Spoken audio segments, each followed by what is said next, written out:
Hey, Cristina, have you done any reading?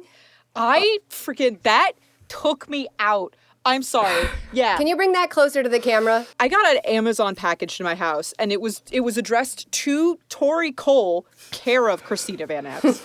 And I was like, what is this? Oh, my first stalker. What's happening? Yeah, I was like a little bit like, has someone found my address? Should I be concerned? And then I opened it. The first thing I saw was a parenting book, and I didn't even need to read the note to know who it was from. But I did read the note, which was from not Dana, but Gentry. Yes.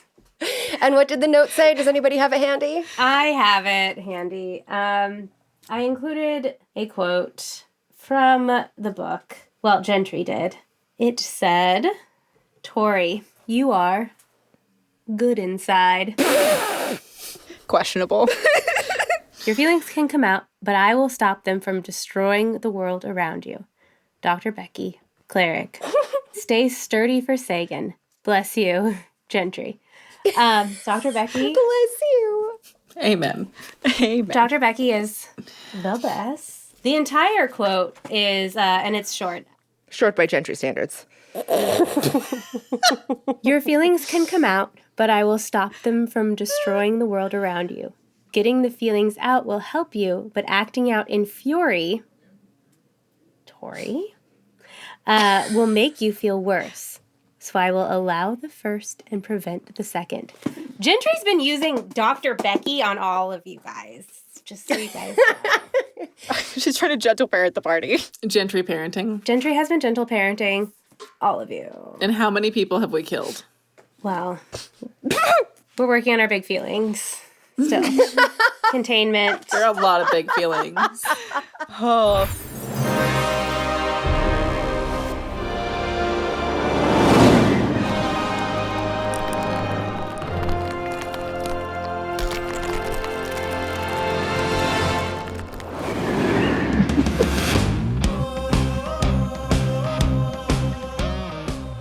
Welcome to I Seduce the Dragon. It is a D&D podcast featuring a real-life rocket scientist, a cowgirl, a porn star, and a mom, and those are just the players. My name is Jess. I'm the DM, and I have our Icewind Dale breaker for all of you related to the last episode. So we'll go around and do your intros and answer the question for your characters. The question is, at your funeral, who speaks first? My name is Ryan Keely. Google me. I dare you. I play Erastus Brainerd the 12th. And who speaks first at my funeral will be decided by rugby scrum. Interesting. What does that word mean? Rugby? It's like it's when they're all together and like they're pushing against each other. They're pushing and they got their little butts out and their arms are pushing each other. It's a feat of strength and or alacrity. Yeah, and it's usually a lot of large, sweaty, muddy men, sometimes also a little bit bloody. So very up Erastus's alley.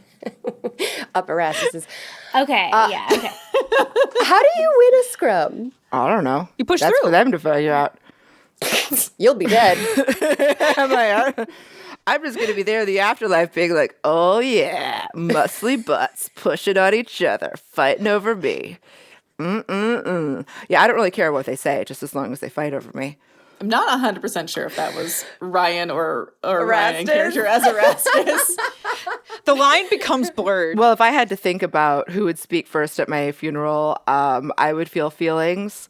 And you see how I sometimes get when you guys hit me with the complos too hard, so I can't answer that question. Speaking of that, your hair looks really good. Thank you. I tried something new. I was going to say the same thing, actually. I was going to ask if you got a cut because it looks really nice. Thank you. No, I shot a custom before I got here. I did. I'm exploring the world of gooning. I will follow-up question later. We're not. Oh, God. Nope. We don't need to dive into the goon market. Nope. We aren't going down that path. Nope. We don't need to go there. So we'll save that one for the afterglow. I need to get a red card that I can just... Hi, on that note, hi, my name is Cristina, and because of stuff like that, this is the perfect time for me to add an asterisk that says, for my employers, I don't speak on behalf of Jet Propulsion Laboratory. I play Tohri Cole, the wood elf rogue, and there's like two possibilities for Tohri, I think.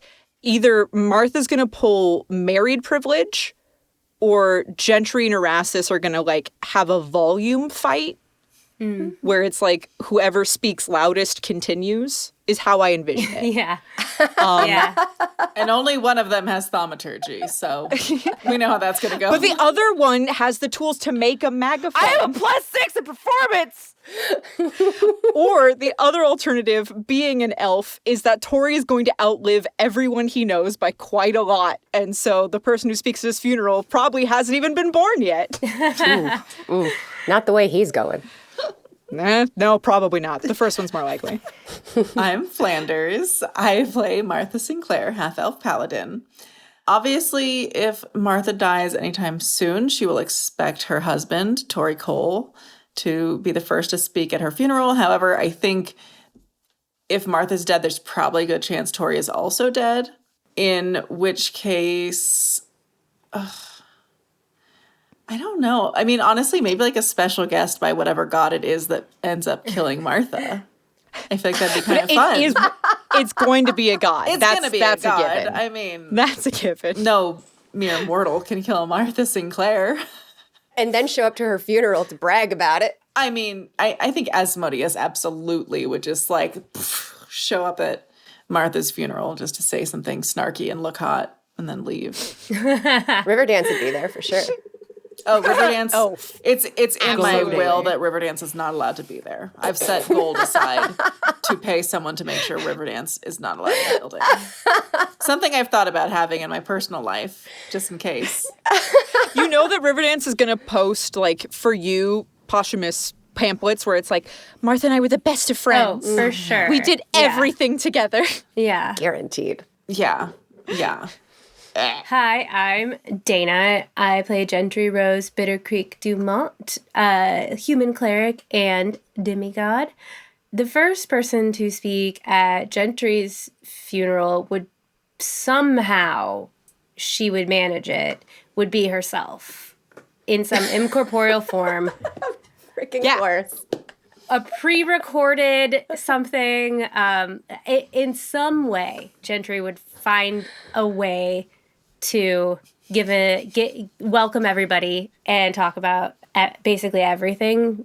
She would find something to talk about, including... It would be via auto-necromancy, I believe. Yeah. Yeah. I was going to say, because she's going to ascend. So it's either like Gentry in godly form comes down, or she like possesses her top follower at the moment to speak at her own funeral. So it'll be Annie speaking first at your I was gonna say, funeral. at the moment, I think that's Annie. Oh, God, yeah. But it's Gentry just like, through Annie's body. Ugh. Or my mom, but we're not going to go there because that's really fucking sad. So... That's a limit. Moving on. Yep, moving on. Yeah, Gentry found a way to not die, which is that everyone's someone's child. Yeah.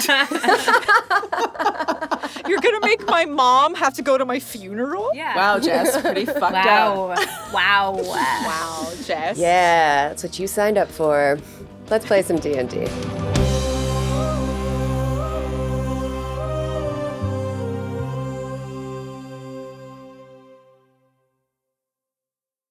You are still on your way to the Sea of Moving Ice.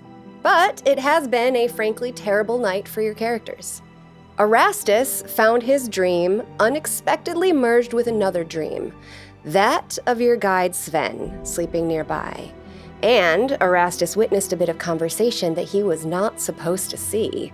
He saw Sven receiving orders from Asmodeus. Asmodeus dismissed Sven from the dream and introduced himself to Erastus, who apparently smells like he's covered in blessings from Titania, the queen of the fairies.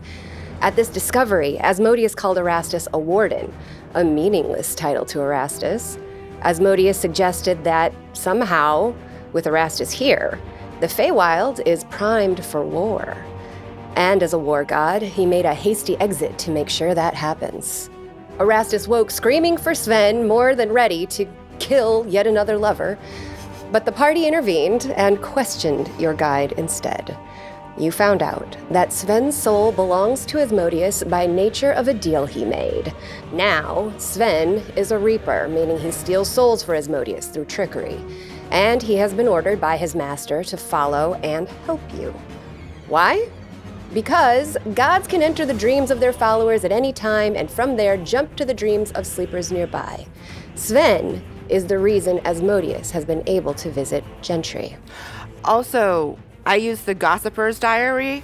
I forget what I asked, what I learned, but I do know that Your rage was because you were cursed with envy by the Gossiper's Diary for Asmodeus and sort of Colary Sven. It was Sven and Asmodeus colluding so soon after 6. You asked for a detail about Asmodeus, and you were told by the diary that the reason why Asmodeus is pursuing Gentry so hard is because that they do actually perceive her as a threat to their godliness. Got it.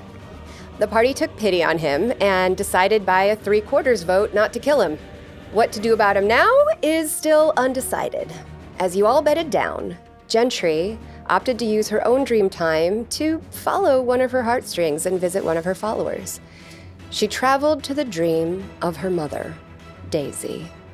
And this is where we'll pick up. So I have a question. Is the mechanics then that Asmodeus could jump to dreams that were not dreams of her followers because of proximity? Gentry, it doesn't really know much about dream walking because she's only done it technically once, and she rolled a natural 1, so didn't realize she was dream walking, just thought she was dreaming. But canonically, Gentry doesn't know that that's a thing that is possible. Well, you may recall that in the last game, Sven specifically said that it's because of him that Asmodeus can visit your dreams, and that as long as he's with you, Asmodeus will continue to be able to visit your dreams. He has said that to you. Yeah. He also told you that he himself was unable to dream hop. So the idea has been presented to the group. Mm-hmm. You haven't really talked about it, I agree. Right. And I think that your character, Gentry, is still on a path of discovery for herself. So this is a situation where the player might know a bit more than the character. Yeah, I agree. I don't think that she can really process that possibility, but it's good to know for Dana. Yeah. So, Gentry falls asleep. As she drifts asleep, she sees several heartstrings stretching out from her chest into space. And she selects one, gently tugs, and follows it to the dream of her mother, Daisy. You're in a clearing. The sun is bright. The grass is like a bright, almost lime green. The target is clean and barely hit. And your mother is bent next to a 7-year-old Gentry. Your mom is smiling as she adjusts her stance. Tiny Gentry stands with determination, her little nose wrinkled with focus. Give me a wisdom or a divinity check, Dana. 16. 16 passes. You know... Gentry knows this is Daisy's dream. Yes. Okay. And as you look at the little girl, you have to wonder, was your hair this golden? Did you have this many freckles? Did your eyes shine this bright? Or is this a glimpse into Daisy's memory? Preserved like a diamond, the way that she's always seen you. Daisy she's teaching Gentry how to shoot the bow, right? So I approach slowly and I say out loud, I always dropped my elbow. Daisy gasps and stands up and turns. She looks at you, shocked. Quickly, she turns and looks for the little girl, but the little girl has disappeared. And she says, Gentry, is that really you? It is, Mama. I started to lose hope. I didn't think I'd ever hear from you again. I thought the same. I had a pretty horrible dream myself. And I was been real worried about you. Oh, you ain't got nothing to worry about, sweetheart. Really? I mean, this isn't where you're at right now. I think you're having a dream, Mama, so... I am. I miss these days. I miss them too. I miss feeling safe. Oh, ain't you safe where you are, honey? I want nothing more than for you to come back here. I want to come back too, Mama. I need to know if you're safe. Are you able to tell me where you're at? We're still in Luskin. We've been performing. We were offered a residency pretty recently. The local lord's awful generous. Lord Dewin hired us on to perform every day. He actually forbids us to leave. That's not great. Well, I don't suppose it's that bad. We're getting paid. We have guards day and night to keep us safe. Okay. Hey, Mama, I just want to make sure you know this. No matter what anybody ever tells you, there is nothing that you can do, nothing that you can make happen or change the course of things right now to save me. I'm going to be okay, but if someone comes to you and someone says that if you just make a deal with them, that they can guarantee my safety, as desperate as you are and as desperate as I am to see you again, do not, under any circumstances, make a deal, especially a deal that involves your soul and your heart. Have faith. Where are you? Oh, well, currently, Mama, I mean, we saw some stuff on the road and we stayed some wild places, but nothing like this. Hey, Mom, can I ask you a question, too? Maud, do you ever dream about her? Sometimes I do get to dream about my mama. Does she talk to you? I mean, she's been dead so long. Did she ever? About what, sweetheart? Anything. Did you ever talk to her when you were dreaming? I'm trying to remember. I can't think of any times. You didn't mention to me where you were, though. Don't think I didn't notice. It's not important, Mama. It is to me. I know it is, but honestly, on a map, I couldn't even tell you, and I'm telling you the truth about that. I don't really know. But we are...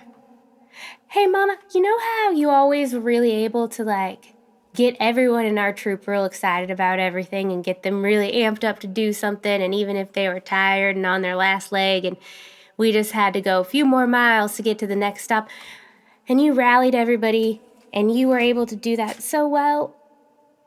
How'd you do that? How do you make people just excited about being a part of something? Oh, darling, you gotta tune in to what they need. You gotta figure out where they're hurting and listen to it. Because truly, genuinely, I liked them. Really. I just spoke my heart. Some nuts are pretty tough to crack, though, right? Yeah, well, everybody comes from different backgrounds. You gotta be patient. I'm not so good at that. I'm not so good at being patient, Mama. Well, that's always been your problem. She looks over at the target. You always want to be so good at stuff right away, when really it takes hard work to get good at things worth doing. What if they keep telling me no and they don't want me to help them? They just keep saying no and no and no. When do you... What do you mean, sweetie? Do you want to talk? And she leads you over to some hay bales where you can sit. There's a lot of roadblocks right now in terms of getting out of where we're at, and I feel like I've got to rally the troops, and motivations are all kind of all over the place, and I don't know that I can ever unify them, but we have to figure out how to do some pretty big things, like, just the level of God killing, metaphorically, literally. God killing. Yes, you can take that as I thought you were just talking about a bit of teamwork, but... Yeah. In order to bring people together, you gotta listen to them. You gotta know actually that you don't know any of the answers. You gotta really listen. And then when they feel like you've heard them, you'll find the answer will materialize. It'll pop up right before you because you were open to it. You didn't assume you had the answer. All right. I have a girl, and I met this young lady, and she's absolutely brilliant, and she's the kindest, gentlest, sweetest girl. Her name's Annie, and You got a crush, sweetheart? No. I'm more like a mentor situation. But here's the thing. She's a little bit heartbroken, and she has some regrets in life, and I just want to say, Mama, if anything happens to me, and I don't ever get to say goodbye to you, just know I love you. Okay? She pulls your hand closer to her, and she says, I need you to take care of yourself, because the worst thing that can happen to a mama is to bury your girl. I know, Mama. How are you here? Well, it seems that Grandma... Explain this. You know, Grandma was a god? Yeah, it skipped you, hit me.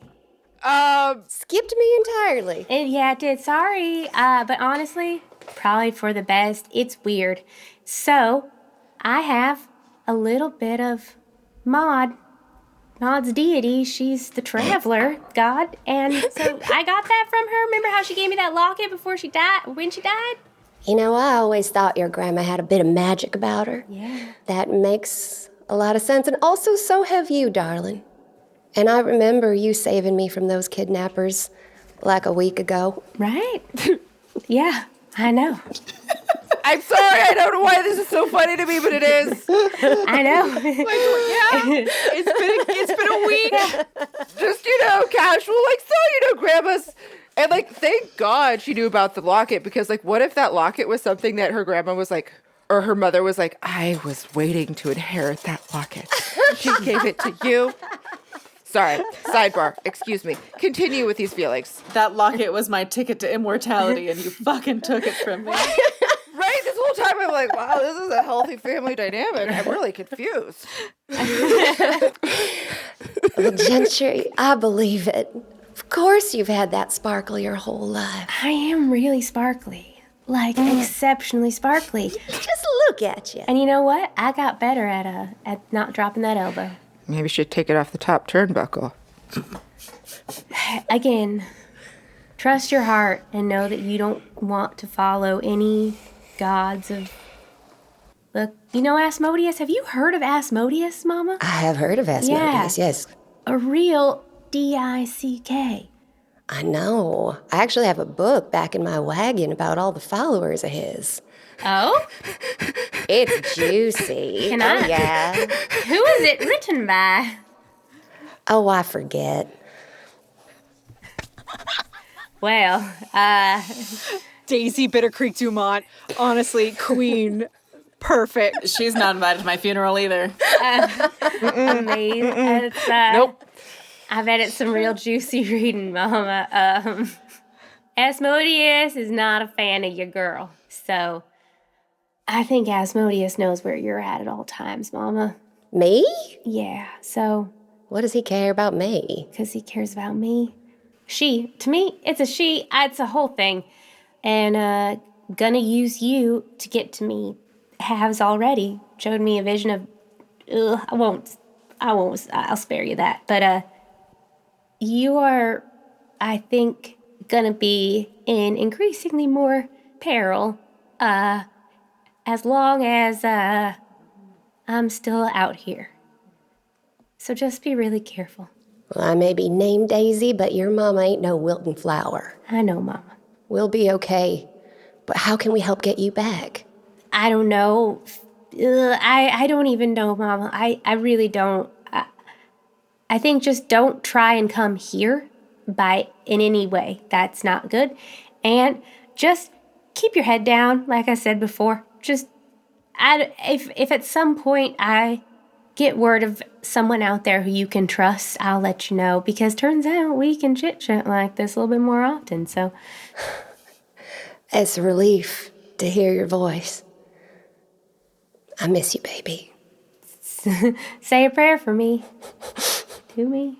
For me. I have been. Nothing's been happening. Everybody thinks I'm crazy. What are your specific requests? Then, Mama, be specific. Put it out there in the universe, like the secret. Well, fine, I will. Maybe you can prove you're a god then, huh? Oh, God, not you too, Mama. I'm going to go. Well, fine. But I'm glad to see you, baby girl. Hug Papa for me.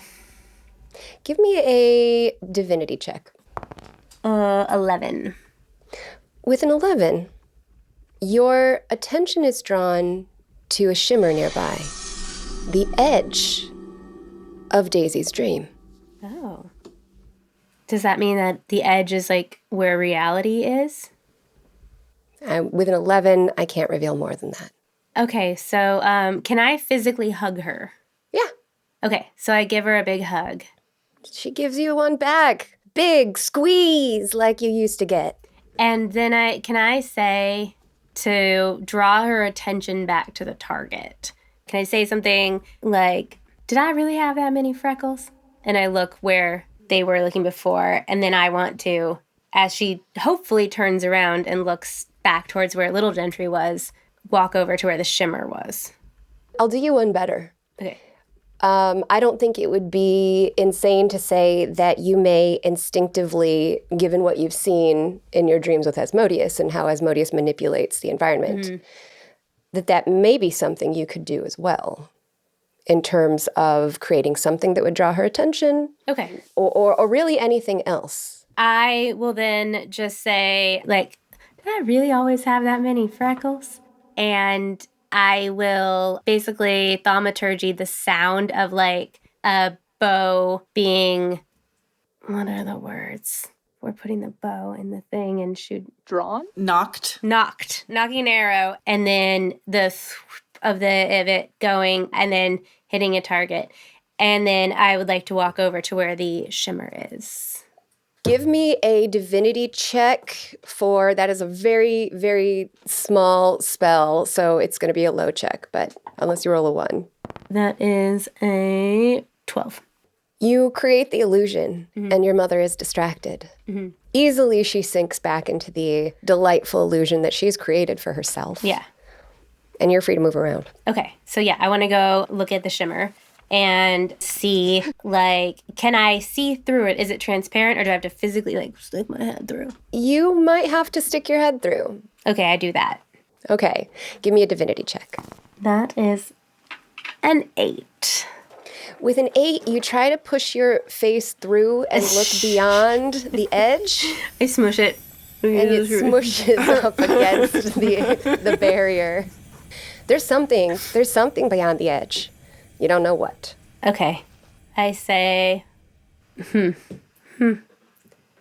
I turn around and I look back at my mama, and I kind of just want to leave with that image of her in little me, because it's definitely a palate cleanse from, like, seeing her in other situations that I have seen her in, even though they weren't necessarily real.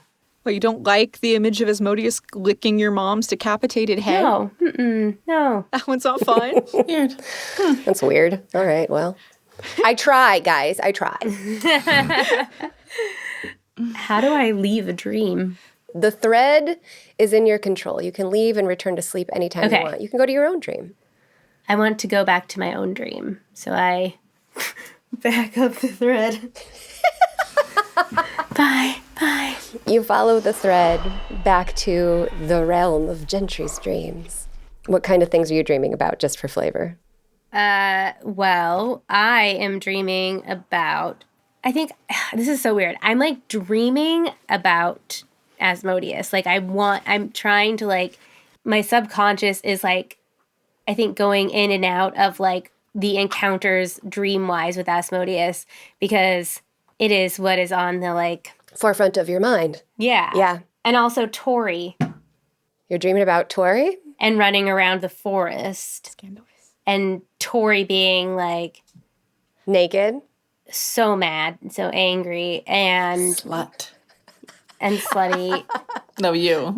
Oh. Think about my naked man. Well, that's just what condition he found himself in. And then also flashes of having to cast a spell on Erastus that I didn't necessarily want to. Like, I don't like to cast like hold person on my own people, but You returned your dreams to a fairly troubled place. In the nature that the way that your brain works through the things that are challenging you during the day in symbols and situations in your dreams, you spend the rest of your night walking these chaotic paths of everything going on in your life. what a life. Well, we're going to cut to morning, but first, let's take a break. This episode was brought to you by Patreon subscriber Aaron Murphy. If you want to be our best friend, join us on Patreon like the amazing Aaron Murphy. All right, so it is the next morning, and for expediency, I'm going to cut ahead. Everyone has woken up, and you can be where you are in the morning, but we're not going to roll entrances of people waking. Sven will have spent his time by the fire cooking breakfast. I was staying in the bathroom to keep an eye on Erastus with his murderous rage. So my thought process is like to make sure that until Erastus's murderous rage is quelled, that he's not leaving the bathroom. So that's what Tohri's holding out for. Erastus wakes up like it's any other day. Erastus has that ability to just take a nap anywhere. He's like your grandpa after Thanksgiving. You know, so like this night on the floor of a bathroom with like a bunch of towels, he's just like, my dick feels slightly raw. But it's been a fun day last night. And then he starts remembering and thinking, well, there was some fun things about last night. But then there was also the post-nut horror that we are all familiar with.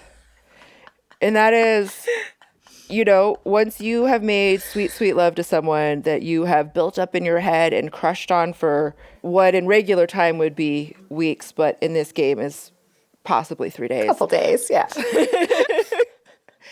and realizes that like the person that they thought that they were hooking up with, that they had been projecting all of their ideal partnership traits onto, is not who they thought they were. And in Erastus's case, he realizes that his hot lumberjack is in league with an even hotter demon who is out to kill someone who is not contractually obligated to be friends with Erastus and is really hot, and said something about Erastus being a warden, which is just another mystery.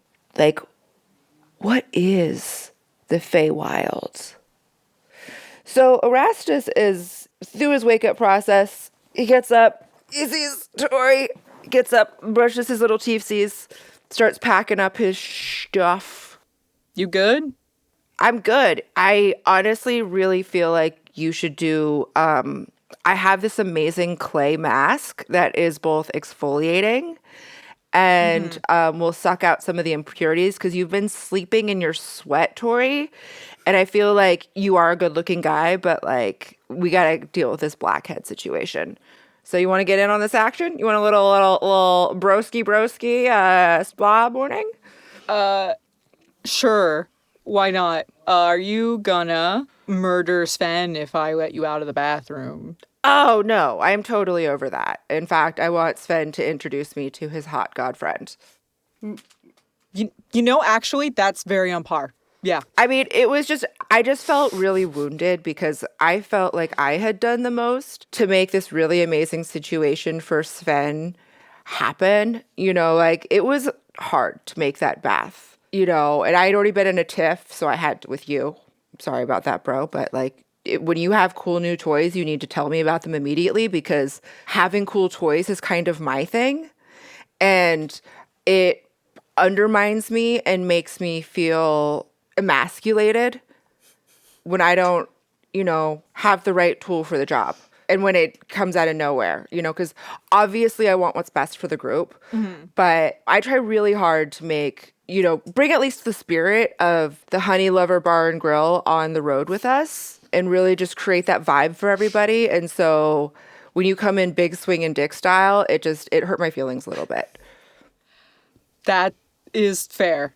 And I know you were trying to get Gentry to put your eye back in last night, and I kind of trampled over that too. So, Yeah. my bad. And then Sven kind of trampled over my feelings because, like, I made this romantic bath and it was a 45-minute softcore montage. And you know that to make that sweet, sweet 45-minute of sweet, sweet lovin', I had to limber up. You're putting in the work. I am unfortunately very aware. Yeah. And then all of a sudden, afterwards, he doesn't try to snug up with me. And then I accidentally find myself in his dream and he's talking to some other dude that's like way hotter than both of us. And like, that's also going to make me feel insecure. And then I use my gossiper's diary.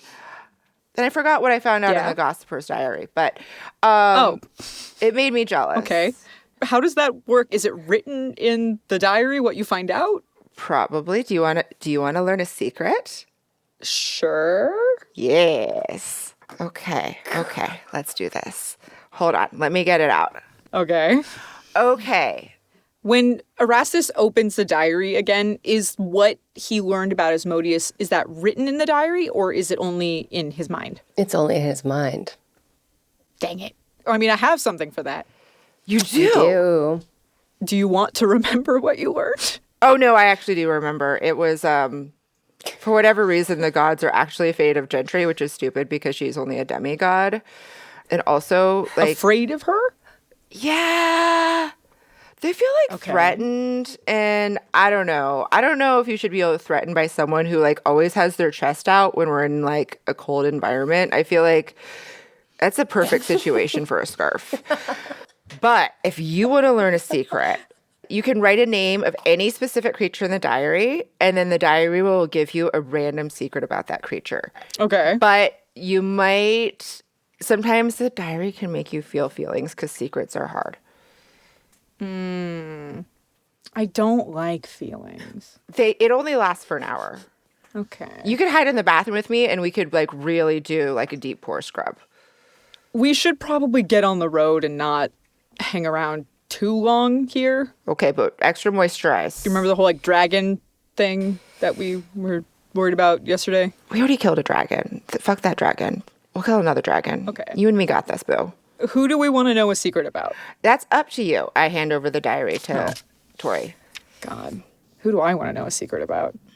I don't know if I want to know secrets about people. Yes, you do. What about Torga? Slut. Torga and I got like an understanding of like stuff unsaid, you know? Sometimes you don't want to know stuff about somebody. What about ooh?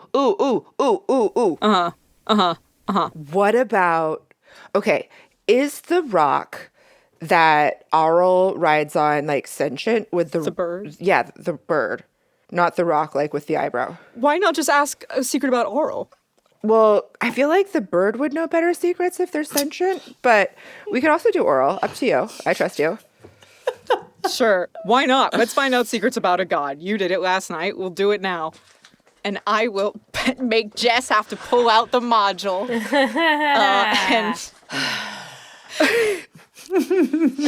And Tohri will take up a pen and he will write down Auril. Well, you can't write it. I can't write it? No, you have to attune to it.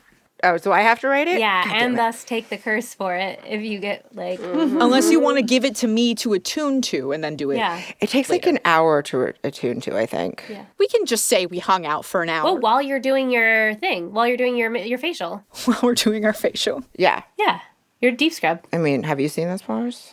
Do it. Do it. Do it. I'll attune to the Gossiper's Diary while Erastus puts a clay mask on Tohri's face. Oh, I'm giving you like a full-on facial. Like you are essentially like, I have laid you down on the towels on the floor. We're doing, basically you're getting a small facial, like with extractions. Erastus has one of those like special magnifying mirrors that, yeah, Oh. of course. I am an artificer. I have made a steamer. Yeah. Erastus is giving Tohri like a full spa treatment while he attunes to the Gossiper's Diary, and then after attuning to it, Tohri will write down Auril in the diary and see what happens. Give me a roll, a d20 roll for juicy. Okay. We want high, big numbers. Big numbers, no whammies. It is literally a 20. I don't want to like move it. I want to prove it. I want to prove that it's like, I don't know if you can see it. I got a 20. Yay! Amazing. I love You it. gossip so hard and so good and it's so juicy. There's going to be just like her soul is hidden in this one tree. Chop it down and she'll die. With your 20, the vision you receive is nearly beyond mortal comprehension. Oh, God. But what you come to understand is that Auril was once aligned with a group of evil deities, and together they wrought terrible destruction until Umberlee, the goddess of the tempestuous sea, took a big fat issue with Auril because Auril kept turning her waves to fucking sheets of ice. She turned the whole group against Auril, and Auril has receded to this region and thrown up a shield to protect herself. Okay. Sounds like we need to make friends with Umberlee. I mean, she's not that bad of a god as far as gods go. She's Shut not, up, like, super Gentry. You're not in this bathhouse. It's a bathroom. bad. Hey, if I'm in it, it's a bathhouse. It's a bath home. It's a bath home. You see Tohri kind of like, he writes down Auril's name and like waits for it to happen, and then you see him like stiffen and like his eyes unfocus, and like he like is looking off into the middle distance as he is receiving knowledge and visions not fit for mortal minds. And as he tries to comprehend it, he comes out of it like, I think I have to roll for an insecurity first. So you need to do a charisma savings throw? Savings throw. Savings savings throw? Brought to you by Quantic. I was going to say the same thing, Flanders. Yeah. 21. No insecurity for you. Whoa! None? That tracks. That tracks for Tohri. He's not a very insecure person. This is a new dice, and it is being very nice to me. For now. Impressive. Oh God, I jinked it, didn't I? Yeah. Yep, you jinked it. Drinked I it. jinxed Jinked all up. I jinxed it. Okay, so I don't get an insecurity. I am not No. cursed for an hour.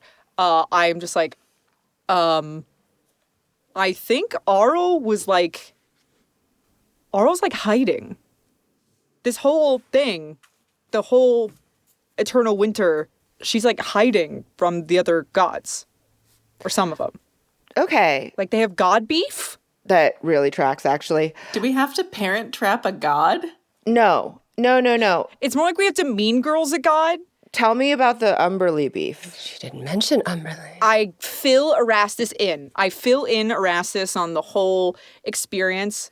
And like, it was like, and then my brain's kind of tingling, and I feel like I saw, and like, I'm describing like the wild and insane visions not fit for the small minds of mere non-immortal creatures, as I explained the beef to Erastus.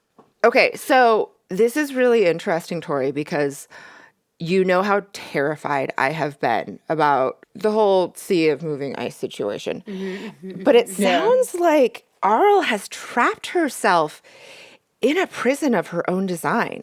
Because if Umberlee is super mad about Auril icing up her flow, I bet Umberlee would probably want to help us take her down.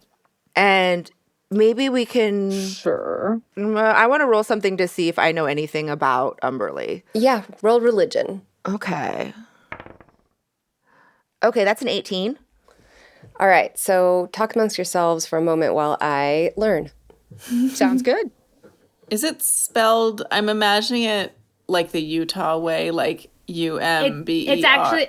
U-M-B-E-R-L-E-I-G-H. No. And it's in that annoying Amazing. script. Umberlee. Yeah. My name is Umberlee. I was also going to ask before how Lord Dewin was spelled. D-O-I-N apostrophe Dewin. Correct. Dewin. D-E-W-Y-N. Nope. D. Nope. Ryan says no. D-O-I-N apostrophe. Dewin. Lord Dewin. That's what all the court ladies call him, you know? Sorry, Jess. Oh no, it's don't apologize to me. I'm just trying to Don't apologize to me. Apologize to the listeners. Apologize to God. Which one? Umbrella. For the record, this particular resource I'm reading refers to her as the bitch queen. Yeah. Oh! So we're going to be best friends. Well, she's got a new follower. It did give me a vibe like it was like a Mean Girls Regina Yeah. George situation, honestly. Umberly, like taking umbrage. Yeah. Yeah. Oh yeah. So Erastus, you know a lot about the bitch queen of the sea. Are we like besties? I don't think so because you're more of a forest type. There's not disrespect between you. There's no bad blood. I feel like game recognized game, you know? Game recognized game, and I have definitely like left like a tiny offering at a shrine when like I wanted someone who I thought was hotter than me to make maybe drown. You would have known about her Lost at sea. from the sailors that come through your tavern. Because Way better reason to know about them. sailors worship Umberly for safe passage across the sea, which she fucking doesn't give them a whole bunch. Okay, Umberly and I are about to be best friends, and she doesn't know it yet. I say to Tohri, Okay.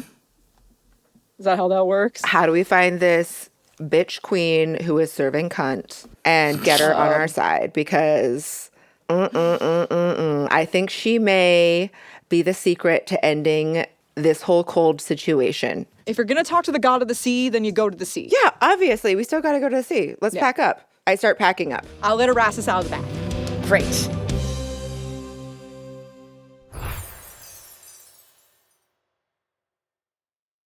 We're out of the bathroom. Okay. Sorry, Sven. We emerge. You notice that Tori's skin is like all dewy and glowy. Sorry, Sven. I had some post-nut weirdness.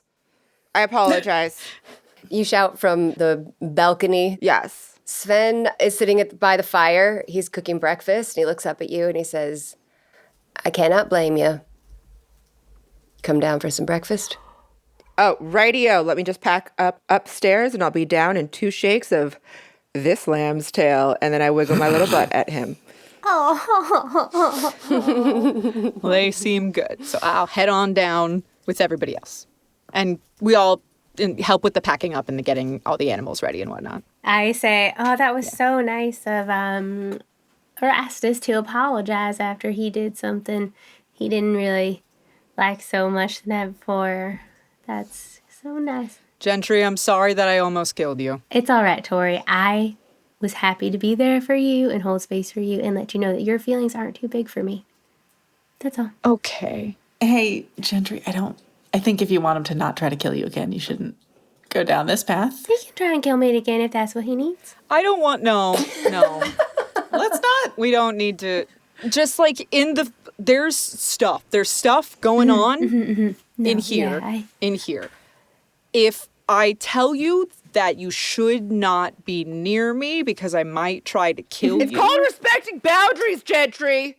I yell from packing up the sleds outside with the dogs. I can respect your boundaries. I'm saying it from the standpoint that I am trying not to kill you, Gentry, but am not necessarily in control of that. I know. Does that make sense? It makes perfect sense. Boundaries! Gentry, I don't know if you have the power to stop him because you're just a demigod. Whereas I have the power of love because he's my husband, so that's why it's okay for me to help. Oh, God. And I'm not contractually best friends with any of you, so you guys better hustle up and get packed up so we can get on the road. We gotta get to the sea. Sven hefts his bag over his shoulder, nods to you all, and heads out towards the sleds. I will grab both Martha and Gentry and I will tell them of also the vision that I was given by the Gossiper's Diary. Well. My goodness. So Erastus is really jazzed about talking to the god of the sea. I mean, The bitch god of the sea. That is a really cool name. I think she'd actually fit in really well with us, if I'm being perfectly honest. Let me see what I can do. Oh, no, Maybe- Gentry, you are not allowed. No, One thing no. at a time, I would like to get through this stage of our adventure without pissing off more gods, possibly.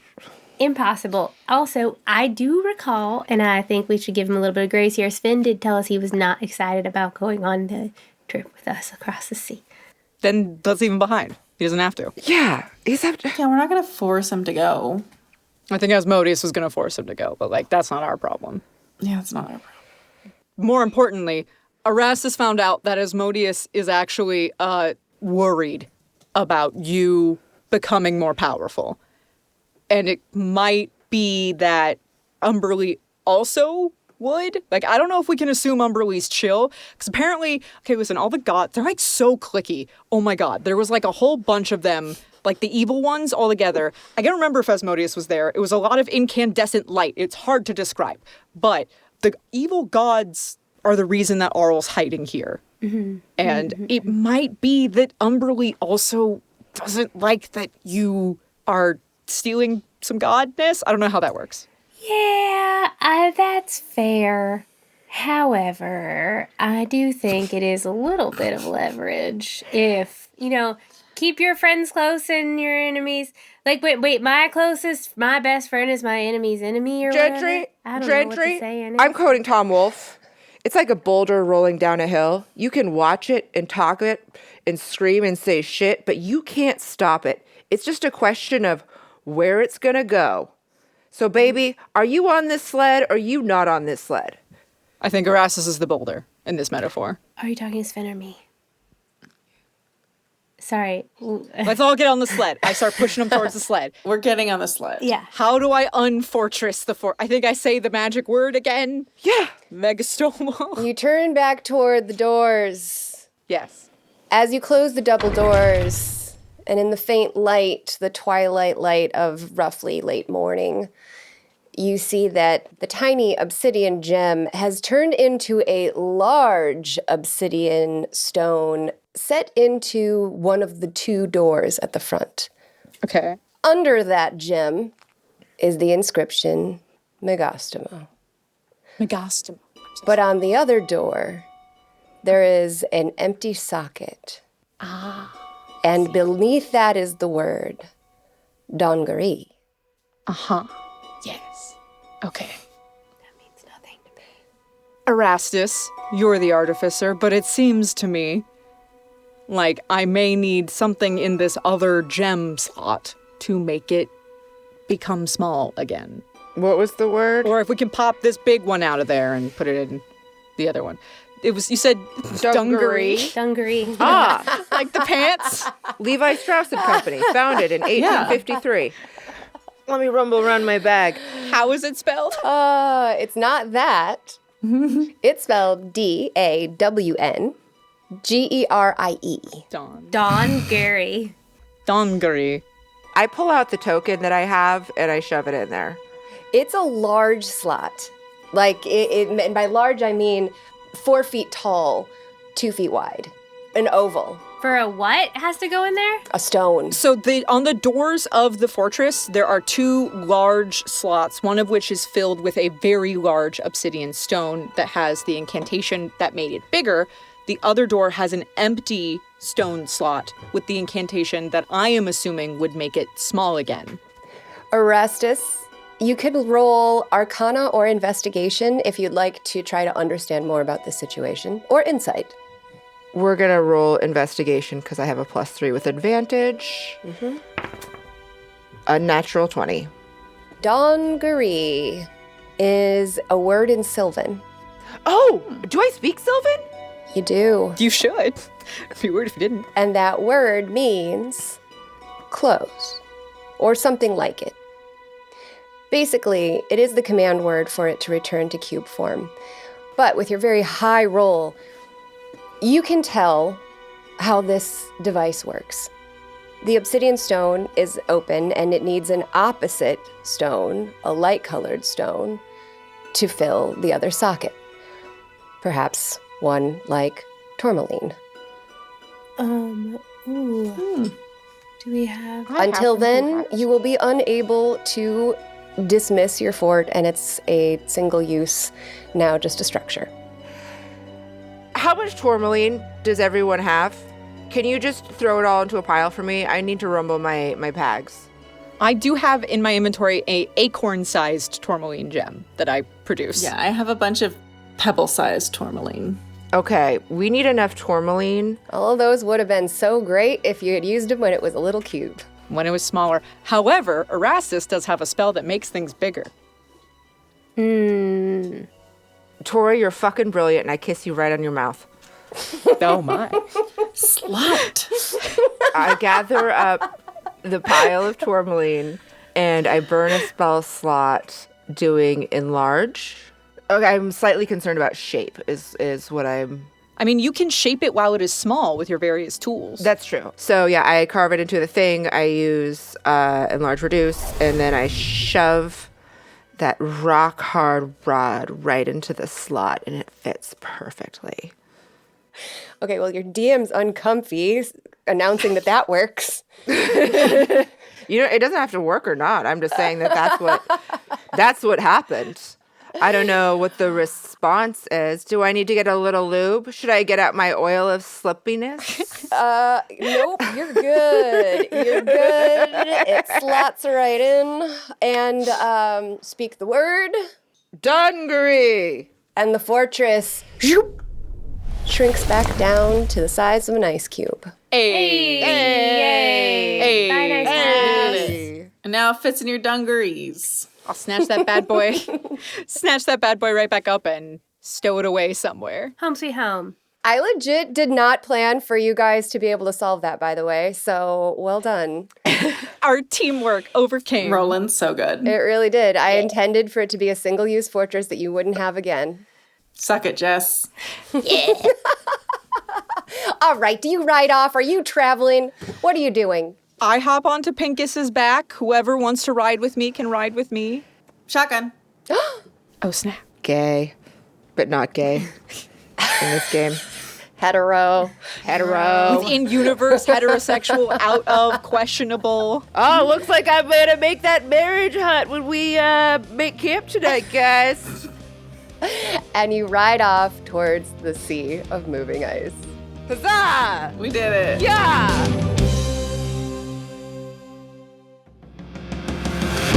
Thank you so much for joining us for another episode of I Seduce the Dragon. If you liked what you listened to, maybe give us a little like, a little rate, a little subscribe, any of those. You can find us on all of our social medias. We are at ISTD Pod pretty much everywhere. And you can also check out our Patreon, where we have a bunch of extra exclusive information and content just for you, our best friends. Otherwise, we will see you next Tuesday.